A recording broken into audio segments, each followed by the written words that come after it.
ఈ కథనం గురించి చెప్పే విషయాలు చాలా ఆసక్తికరమైనవి.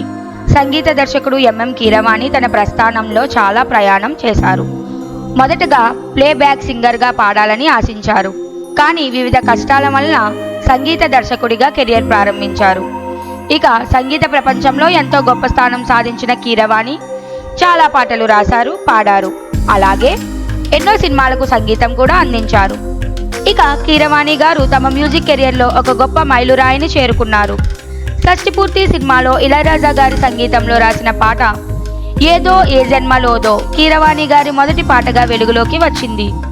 ఇందులో అసలు ప్రత్యేకత ఏమిటంటే ఈ పాట ఇళయరాజా గారి ట్యూన్తో కూడిన పాటగా రాయడానికి కీరవాణికి అనేక సంవత్సరాల కష్టం, కృషి, ఆశలు ఉన్నాయని చెప్పవచ్చు. ఈ పాట రాయడం కీరవాణి గారి కెరియర్లో ఒక అదృష్టంగా భావిస్తున్నారని, ఇళయరాజా గారి సంగీతం అందిస్తున్న సినిమాకు పాట రాయడం ఒక గొప్ప అనుభవాన్ని పేర్కొన్నారు. కీరవాణి గారు తమ అనుభవాన్ని థ్యాంక్స్ చెప్పడం ద్వారా ఈ అద్భుత అవకాశాన్ని పొందినందుకు సంతోషం వ్యక్తం చేశారు. అయితే కీరవాణి గారి కథనం అనేక సందేశాలను ఇస్తుంది. ముఖ్యంగా నిరంతరం కృషి చేస్తూ సరియైన సమయం వచ్చినప్పుడు కోరికలను సాధించడంపై దృష్టి పెట్టే అంశం.